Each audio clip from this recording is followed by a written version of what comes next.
All right, welcome back to Wrestling Travel Presents the Lockdown Sessions. Today we are happy to have Rampage joining us from, I'm going to guess, Michigan by the background. Oh, yeah. Right. Go blue. Rampage. So very, very honored to have you on the show. We are doing this as part of just get to know your indie wrestlers and what they've been up to since the global pandemic has kind of pinned us all down. So Rampage, how long have you been in the business? July 4th, it will be the start of my 14th year. Wow, fantastic. And it doesn't seem like that. It seems like it's amazing how these years go by, and especially with this year, but I mean, need to hit the reset button on this year. Yeah, no doubt. I'm just waiting for some live events. Who broke you in? Who did you train with? At first, I was approached by one of the promoters in the Michigan area, and he asked me if I was a wrestler, and I said, amateur? Yeah. I got 26 years of amateur experience under my belt, wrestling at U of M and Central, and I actually finished back in 2012. I won the Masters state tournament again for freestyle and Greco. Became a Triple Crown champion twice, and 26 years. I think that's something to go out on. I left my. I would say it's hard for wrestlers to break down so easily. You have no idea how emotional, like an instant stress gets thrown at you as soon as you start unlacing your shoes and you leave them right there on the mat. I probably lost maybe 4 or 5 pounds of water weight off the mat and on the way home. I just, I felt that I have nothing else to prove. I became a world champion for folk style, and that was one of my biggest accomplishments. I was a 2-time national champion and an AAU national champion, and I was at the point where I wanted to focus more on professional wrestling and just go on from there. But so we trained for 2 years with another group and got in at 2007, and I was hanging out with the wrong group. Okay. And I'll be honest, I was a negative person my first 3 to 4 years into the business. I had that trait where kind of same thing with MMA guys, how when they get into the professional business, it's like, why should I lose? Like, I'm bigger than this guy and everything. I'm like, well, I had that same thing. Like, I'm only 5'9", and coming into this, like, I wrestled people my whole life who were 6'5", 6'7". The guy that I pinned at nationals was 6'7", and I weighed 160 pounds, and I always bumped up to 209. So I was always used to wrestling the bigger boys and throwing them around too. So, doing that my whole life, kind of had that trait. It's like, and it kind of portrays to my persona of having that Wolverine attitude, even hailing from, U of M and everything. And it's like, if you look at the geographical features of Wolverine, they don't care how big you are. And I love that, because they will walk right up to a grizzly bear and take over that territory. Just like that. So that's part of my persona of how I have that with my gimmick. But I was young and stupid, like literally stupid. There was no reason for me to do all these flippy floppy shit. Sorry, I can't swear. So You can um, swear. You're oh, good. Well, yeah, I'll do my best. So I wanted to better myself, and I wasn't getting anywhere. I had people telling promoters I was talking shit about their promotions, and it's like, why? And until one of the promoters, asked me, like, you've been losing for 15 months. Why are you still here? Because I love it. Like, if the winner, it doesn't matter to me, but what matters to me is when people try to throw me under the bus or throw politics my way when I do my best to stay away from politics. So he asked me, he's like, well, so-and-so was saying shit that you were talking shit about me, and, that's why you've been kind of in the doghouse. I'm like, here's the thing. If I was talking shit about a promotion, why would I continue to go there? And to me, it's not about money. Yeah, everyone's hurting right now. I understand that.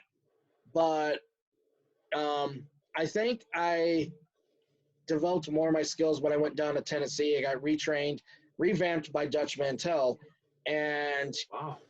He broke my ass. That's why I completely changed, and not in the ring, my in-ring attitude, or out of the ring, but even my personal life. I started becoming a more positive person, and I get it. A lot of people even hate that. Like, why? How can you be happy all the time, or think of the positive outlooks and not the negative outlooks?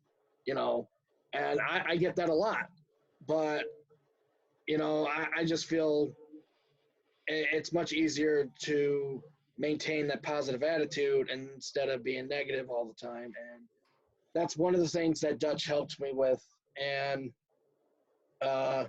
completely changed my gimmick. From U of M, used the U of M gimmick. I don't know if you've seen my gear. I look like a walking billboard. Yeah, I've seen it. But I actually had a couple of the workers. Why I say workers? A couple of staff employees over at U of M that follow me on Instagram. They absolutely love my gimmick and love my gear, and I'm still trying to get Harbaugh to send me a video about it. He actually has one of my 8x10s, and I really, really would love it if he would actually accompany me to the ring at one time before I retire. I mean, wow.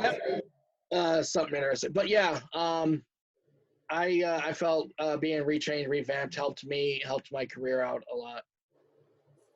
Right, so I'm going to back up here because wrestling travel, as you know, we hail out of the United Kingdom. So I want to clarify a few things for our worldwide audience. U of M refers to University of Michigan, which is, you can see right behind you, Go Blue, the Michigan Wolverines. So you wrestled, when you say you wrestled for U of M, you wrestled for the University of Michigan.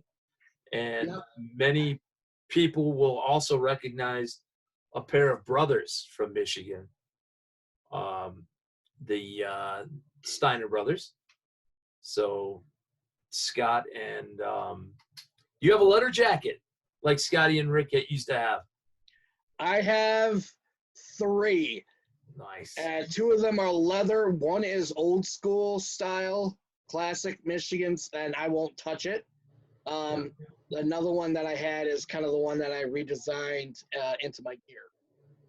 Now, have you on any of the shows that you've been on, have you come across the Steiner brothers and been able to talk Michigan sports? No. The only person that I talked Michigan sports with the kind of like Wolverines, the Lions, Tigers, Rhino. A couple of times. Right. We'll talk here and there about what's going on with Michigan, who won or whatever, because it's Saturday night and we're at a show and it's like, what's going on? Like, I'm keeping tabs, so like I'm watching the score, watching it on my phone, while I'm not wrestling. There's a couple of people I'll always, talk Michigan. Then you get then I have my buddies that want to talk about the state down south, and we don't talk about the states down south. When you got buddies over here, I know that we like to razz each other. So now, speaking of a Wolverine, now purely in the Mutual of Omaha Wild Kingdom setting, out in the nature, not sports, who wins between a Wolverine and a badger? A badger or a honey badger? We'll go regular Wisconsin badger. A regular Wisconsin badger is bigger than a Wolverine, and they're more flattened out on the sides, but they're very territorial, just like a Wolverine. But the problem is a Wolverine won't stop. They'll just walk right up and take the territory. I've watched so many videos, so many wildlife. Like some of the guys today, they've never grown up watching Steve Irwin. I mean, that was one of my wildlife idols. That guy was amazing with how he handled animals. And it's like he can walk up and just pick up a cobra and it does nothing to him. Wolves, and actually scare the wolves out of their own territory. For me, I'd have to say Wolverine would definitely take out a badger. Okay. I'm going to trust you on that. I'm going to look it up later on Google just to make sure, but I'm going to trust you on that. So we got a little interstate rivalry going here. Who does young Rampage put yourself back when you first saw professional wrestling or fell in love with it? Who are some of the guys that you looked up to that made you go, wow, take a look at pro wrestling? Kurt Angle, one of them. And Arn Anderson. I grew up watching old school. As much as I loved watching the Saturday morning cartoons, my dad would make me watch wrestling. So I was 3 years old when my parents got me into amateur wrestling because, I kind of just drilled it into me, so I fell in love with it and wanted to do it. So amateur wrestling was kind of the closest thing I could get to at that young age. And I absolutely loved Jake the Snake Roberts. I actually got to meet him a few years back down in Indiana, and had a couple of conversations. Prayed for me, prayed for my dad, because I found out on that day that he passed away while I was at a show. And just sharing those experiences with people that you grew up watching. And even Tatanka. Tatanka was one of my favorites. He's a great guy to talk to and actually learn a lot from. But growing up, watched Arn Anderson, the Four Horsemen, Tully. I've watched some classic 50s wrestling. I really wish there was a way to copy that from whatever station we had. It was just black and white, watching Gagne, watching Killer Kowalski, and I'm like, now it's like, why I can't find these videos anymore. Yeah, that's the problem I have. I'm an AWA guy, and the WWE has bought up the AWA library and released very little footage on the network. And there is still some stuff out on YouTube, but I would give my left arm to get like the TV library, just the weekly episodes of AWA, because I'm much older, but I grew up with 3 channels, and we got AWA over here in Wisconsin, Minnesota. We used to, on Monday nights, I would be upstairs in my room watching WWF, recording it. My dad would be watching WCW Nitro. So once we would get done, we would switch tapes, and he would just watch WWE, and I would watch WCW and figure out what's going on. Oh, man, that's awesome. You talk about Jake the Snake, you talk about Tatanka. Have you gotten to, besides share a locker room, have you stepped toe-to-toe with some of your people you grew up watching in the ring throughout your 14-year career? No. You got a bucket list, somebody you'd like to get in the ring with before it's all said and done? To actually, honestly, everyone. Yeah. Everyone who's, willing to wanting to work. Specifically, if I had to choose, I'd say Arn Anderson, William Regal, Ric Flair, which I would love if that would even happen. Chris Benoit, he was my other idol growing up watching. Owen Hart was another one. I would if my last match, if I had to pick whoever my last match would be, I would love it to have it be Owen Hart. I miss that guy all the time. One other question that always backfires on me, but it's not going to backfire with you, because we recently completed the NFL draft. So I went through a plethora, I'll use that word, 4 or 5 guys that said, oh, who's your favorite NFL team? And do you know how many people, everyone was like, I don't watch any other sports. I don't watch football. I don't like all. So I know you're a Lions fan. I am a Lions fan, but I'm also a Saints fan. Okay. I would say my favorite player right now is Drew Brees. He reminds me of the 80s and 90s, early 90s quarterbacks who, would play through a concussion. I mean, they get hit, they get right back up.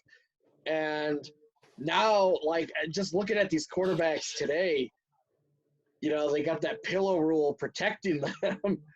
Yeah. And, and the one thing I really dislike about the Lions is they put so much money into Stafford that they wouldn't draft a quarterback. They had the option to grab Herbert or Tua, at least have them, sit out a year or two while Stafford's contract ends so they can learn a little bit more. And, once it's time for Stafford to go, we actually have our future quarterback. Right. I didn't even think about that. Yeah. I really honestly, not because he's from the state down south, but if it was me drafting, God, Stafford, if you're going to keep Stafford, at least give him some deep threat players, to help him. But if it was me, I would have, if Chase Young would have fell to the Lions, definitely I would have snagged him up. I was scared of that. Being a Bucs fan, I was like, come on, just shock everyone, Washington, pick a quarterback so the Lions can actually get a defensive end. Yeah. So I'm going to back up. So my question is, coming off the heels of the NFL draft, if you, Rampage, were starting your own wrestling promotion today, and you had the #1 draft pick, and you could pick anybody today, anybody from the past, alive or dead, who would be your #1 draft pick to start a pro wrestling promotion to build around, and why? In their prime or anything? In their prime, alive or dead, who would be that? You got one pick to get it right. One for pick. Your promotion. Yeah. Oh. I know that's why I get to ask the questions and not answer them, because it's tough. Yeah. But I've heard some really cool answers on these. It's always interesting to hear who and why. The only one that's sticking to mind is Kurt Angle. Okay.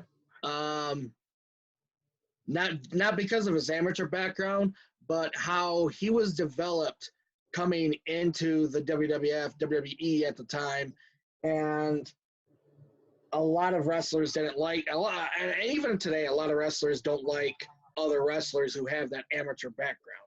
I don't know why, but it's something that, even when I was training, I was able to adapt quickly. And Kurt Angle, how, as soon as he got, after winning the Olympics, boom, he was on point with, learning. you know, and it's learning the styles or learning different styles, trying to, you know, figure out his persona or what he can do in the ring. And I would like, I would have him because he's very adaptable to other styles of wrestling. Perfect. Good answer. We're gonna wrap it up here because we always try to keep them from going too long, but they always go long. During this time of stay at home, do you have anything? Can you promote? If you could tell us how do we follow Rampage on Twitter, Instagram, Facebook? Maybe I'm not sure what you have, or and let's say I want to get some Rampage merch. Is it available? And where? Rampage merch is available on prowrestlingtees.com. Just prowrestlingtees.com/James Rampage. And in the process of working on some other t-shirt designs as well. You can follow me on Instagram at James Rampage, U of M Rampage for Twitter, or if you want to follow me on Facebook, you can look up James Rampage and add me. All right, fantastic. So for the lockdown sessions, this is Justin Clapper signing off with Mr. Rampage. So Rampage, we are looking forward. Wrestling Travel is, I know you are, I know everybody watching is looking forward to that day when everything is a little bit back to normal and we got some live wrestling and some live crowds. So we thank you very much. Thank you for having me. It was truly an honor.